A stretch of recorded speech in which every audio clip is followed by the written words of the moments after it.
you could join us.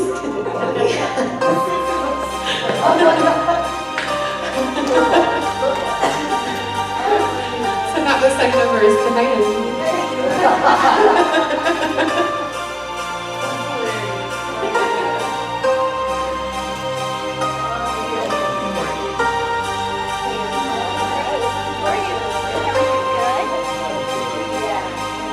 Good morning. If you're out in the lobby, we ask you guys come in, and those of you who are in here, you can go ahead and direct your attention to our welcome video. Hi, I'm Justin, and welcome to Lifespring. Thanks so much for being here with us today. If you're new here, we want you to feel right at home. We'll be together for about an hour as we experience great worship and a powerful message. And if you have kids with you, we want to let you know that we have fantastic kids programming for kids of all ages. And it's not too late to sign them in. Just head back to the computer in our welcome area and you can do so there. Here, we believe that family matters and we're willing to reach yours whatever it takes. Here are a few ways we're doing this going into the spring, and we'll get started with some worship very soon. Saturday, May 11th at 10 a.m. is our first ever Life Skills Day, geared towards the youth and young adults in our community. This is a free event for people to come together and learn a range of skills such as resume building, health and finance management, applying for colleges, and so much more. If you can serve that day, please sign up in the Connect Center. Make plans to stay after service May 26th for our free community luncheon. This is a great way to connect with one another and enjoy great food. See the sign-up sheet in the Connect Center in order to bring a dish. That's right. It's time for you to mark your calendars and roar with us at Vacation Bible School, July 10th through the 13th here at the church. Dinner will be served at 5:30 and our full VBS program will be going strong until 8 p.m. Sunday, July 14th will be our closing program at 10:45. So there you have it, and be sure to check out lifespring.sc.org and our Facebook page for more events as well. If you're new with us, we want you to fill out one of these white Connect cards and turn it into the Connect Center in the welcome area. You'll get a free gift, a call from Pastor Nate, and some of our team leaders will reach out to you as well. At this time, please stand as we begin our worship. Good morning. Welcome to Lifespring. The good news for today is that we're 2 or more gathered. There he is also.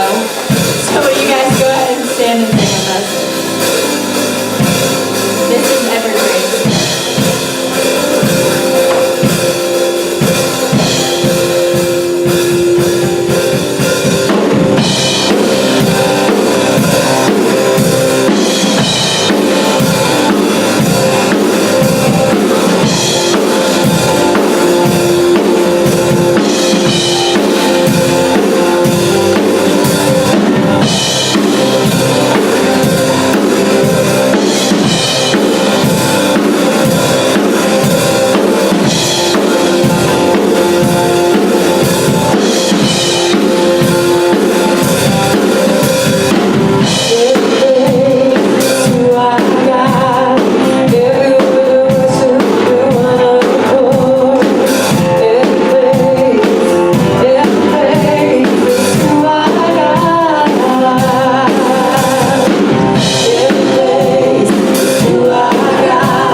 one another, I want to share the main idea of today's service with you guys, so you can be thinking about that.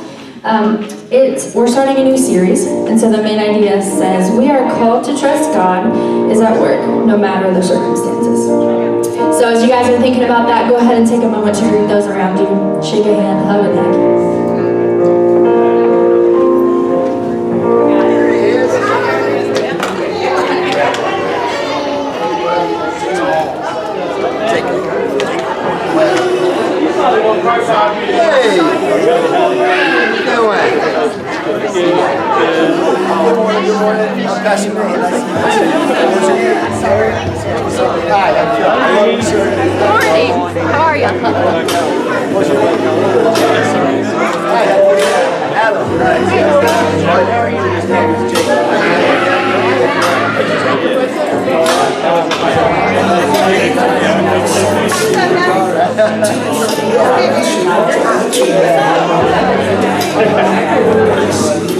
I need to take my phone this morning.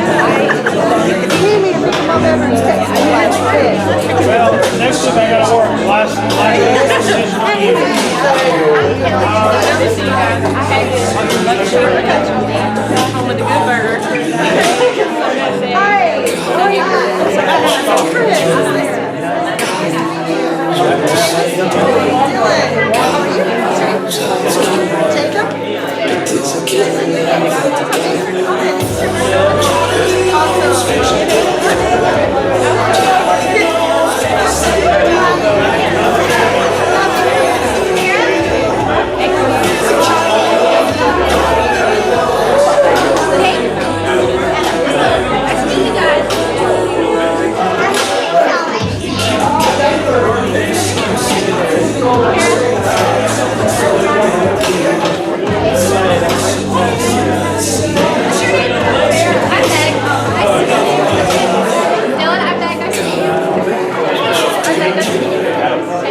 Your seat. We're going to watch an offering video soon, so you guys can just focus on this screen.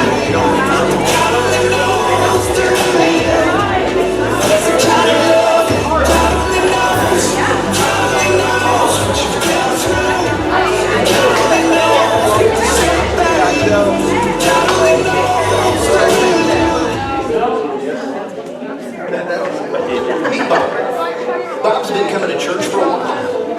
Amidst the busyness of work and life, he wants to grow closer to the Lord, but he feels like something's missing. He reads his Bible, well, sometimes. He's attending a home group and even listening to podcasts of old sermons. But try as he might, he just feels like something's missing. Then Bob heard a teaching on giving financially. He felt a little convicted, knowing that he and his family were not regularly tithing 10%. But he wondered, does God really command me to give the first 10% to the church? Does the church really even need the money? Or what's in it for me? Why should I give? Bob decided to dig a little deeper and look into it for himself. So he opened his Bible and really didn't know where to look. So he Googled Bible passages about money. He was very surprised to find a large number of verses about tithing, and not just in the Old Testament. Jesus himself taught about tithing to the local church. Now Bob was really feeling convicted. He was beginning to see why the tithe was so important. It wasn't about the church needing money or trying to scam him in some way. It was a question of the heart. Bob repented of his disobedience and he started to return the first 10% of his income to God. He was pleasantly surprised to see breakthroughs in many areas of his life. His relationship with his children, his marriage, and even his finances began to improve. Bob thought back to one of the verses that he'd read about the tithe. "Test me in this, says the Lord Almighty, and see if I will not throw open the floodgates of heaven and pour out my blessing upon you." At this time, we're going to go ahead and take up the offering. So if you guys will grab the baskets at the end of your rows and pass them down. If you would rather give, there's a box on the wall, or you can go online at Lifespring05052019A, or you can download an app and do automatic draft that way. As we prepare for offering, I wanted to just go ahead and introduce this song. It's called Only King Forever. You guys have probably heard it before. I sing it a lot here. The first line says, "Our God, a firm foundation, our rock, the only solid ground." And some of you guys may know this, but some of you may not. Jacob and I are in the process of buying a house, and it's being built. And so recently, I've driven by it and just kind of see the progress. And it's been cool to see how long they spend on the foundation of the house. And it's a little frustrating, because you're waiting to move into it, but I'm really appreciative that they spend that long. And it kind of makes me think of this song, because if our foundation is not in Christ and we don't spend the time that it takes to develop that foundation in Him and realize that He is the only King and that's our only foundation, then our house isn't really going to stand, proverbial house. So just be thinking about that. If you guys will stand and join with us.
see the chain break.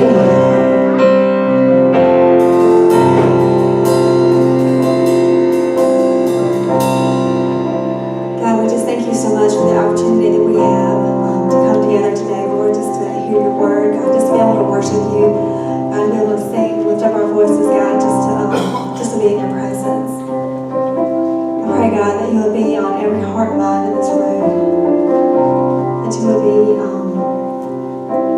about breaking those chains, God, that we would allow you into our lives, that we would allow you into our homes, we would allow you into our minds, so that you can do what it is that you want to do. I pray, God, that you would be with Pastor Nancy, brings the word, and that you would just bless this time that we have together. We love you so much. In Jesus' name, amen. Y'all can be seated. Kids, you are dismissed. Y'all have a good time.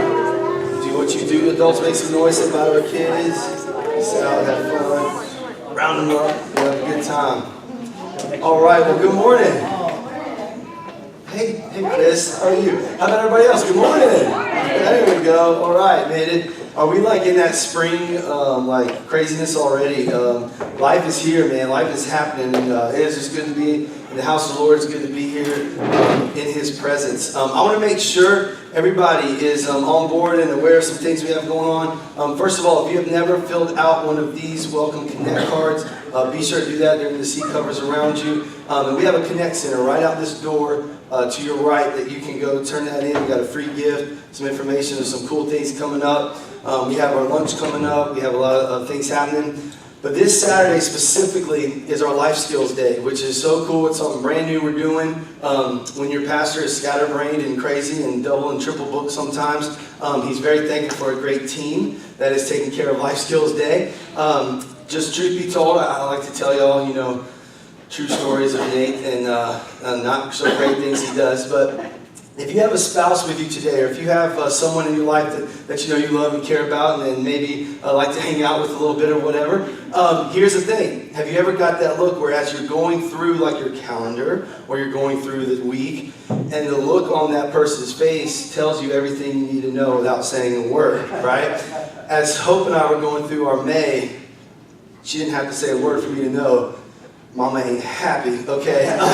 There's just a lot of craziness, a lot of things happening. I'm out of town every year for a certain retreat that I go and speak and be a part of on our actual anniversary. That's never good, right? And so I'm like, hey, don't worry, babe. I'll wake up. We're gonna go. We will celebrate our anniversary the weekend of May 10th. No problem. We don't want to spend a lot of money anyways. We kind of stay local. Awesome. Kelly Smoke, who might have just stepped out for a minute. She's one of our worship leaders. She's like, Nate, you double booked. You're going out for your anniversary the weekend of Life Skills Day, but we got everything covered. We got it good. And I'm like, thank you, because if I had to come to Hope and tell her that's another weekend that is Nate messed up, we'd be in a lot of trouble. So thank you, team. Man, if you want to be a part of what's going on here, if you want to be a part of how God is moving and what He's doing, I will be here this Saturday. We are still going to come and be a part of it, but just knowing that so many people are willing to serve and be to put in the work, to put in the energy, to put in the effort, to put in the finances to reach this community. I mean, it's just an awesome thing to be a part of. We do a pastor's breakfast every Sunday morning. If you want to be involved and get involved in our church and join a team and get out there and serve. Just this morning we had another great one. I told the young lady that was at the breakfast this morning, I was like, I'm about to preach to you the sermon because this is exactly what's happening, and what you're sharing with me and what we're talking about back here is exactly what we're going to be preaching about and talking about today. Because when God is on the move and like He's going and He's doing things, it is an honor and it is like a privilege to say, God, I'm able to be a part of your plan. I'm able to be a part of your process. What you have in store for my life, what you have in store for this community, what you have in store for this church. I'm not just saying me as in Nate, I'm saying all of us as His church. We have the honor and privilege to say God will be a part of that. But what about when we don't trust that process? Right? What about when we're like, okay, I see this process God's talking about, I see this path He has for me, and I'm not sure about if I like the direction that's going. Oh, you know what? I'm not sure about if I don't really understand, as I've shared with you personally, if I don't understand something that drives me nuts, what about then? And that's what we're going to talk about today is as we go through all that we do, as we go through life, what do we do? Well, I'm going to give you an interesting title today. The title of today's sermon is simply this: Listen to Hinky. All right? Look to someone around you and say, who is Hinky? Okay? I did not know myself when I came up with this title. That's never good when the pastor doesn't understand his own message, okay? But here's the thing. Hinky, I want to explain to you who Hinky is. So we're starting a brand new series this month of May where we're going to look at the aspect of trust the process, okay? God has a plan. He has a process. He has a way that He wants you to live His life, this life He's given you. He has a way He wants our church to function and to reach the lost and to connect with each other and to do the things He's called us to do. Well, there's a certain process that He has in place for us, and we must trust that process. But in the meantime, how do we make that happen? What does that look like? So today specifically, we're going to set up the whole series with a man named Sam Hinkie, and I had to look him up a little bit. But when I heard the phrase trust the process, I'm a huge basketball fan. I know football country, but I love basketball, right? And there's a team called the Philadelphia 76ers. I'm not necessarily a fan of their team per se, but they've had this slogan for a long time that simply says, trust the process. Trust the process. So when I saw the series and I knew we were going to go here, I immediately thought that. So I did some research on them as a team, on the 76ers. For many years, up until really this year or last year, they were one of the worst teams in the NBA, like every year. Like they were just so bad. They were a bad team. If you're from Philly, I'm just keeping it real. You won the Super Bowl, okay? So NBA, you know, you can't have it all unless you're Patriots. But anyways, they end up having this GM that comes in, and I want to do some research on this GM. His name is Sam Hinkie. If you have the last name Hinkie, that's just awesome, right? That's just right off the jump. That's just so cool. So as I look up this guy who continued this thought of the process, just trust the process. So keep in mind, as their team is losing and losing and losing, and they're paying this general manager lots of money to manage a team and build a team that can win, and they're not, what he keeps telling them to do is what? Everybody say it together. Trust the process. Trust the process. Well, I don't know the exact process that he put into place, but let me read to you an article, a little part of an article, where a Sports Illustrated article said this.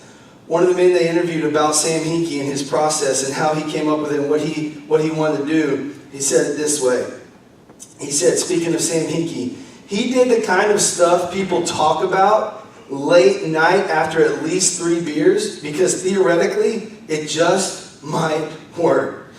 But no one actually does it. Any of you ever heard of those? I'm not saying about the beer part, but any of you ever had that part of like, you're talking to someone, and isn't there a movie or something so crazy, it just might work? Is there one out there like that somewhere? It's got to be, right? Well, in this case, it's like these are the ideas the sports guys talk about after work or whatever, and this process that he's talking about.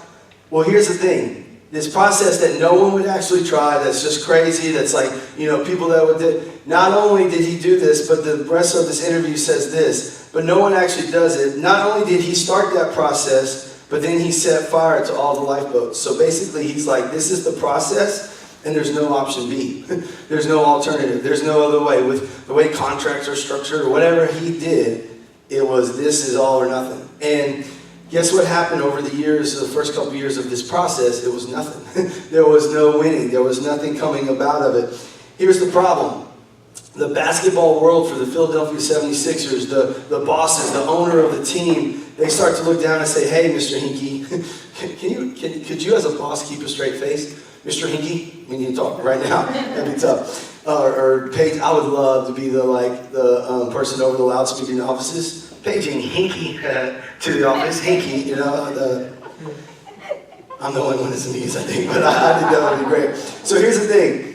He decides, they're like, hey, Mr. Hinkie, this process is not working. We don't like the process. We're losing. We were doing that before the process started, okay?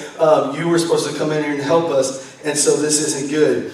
In this case, because of the lack of success for the team, he resigns before one key factor of this process takes place. About 9 months before the NBA draft where a certain player by the name of Joel Embiid, if you watch basketball, he is a 7-foot giant that can like windmill dunk and hit threes, and he's just awesome. He's really, really good.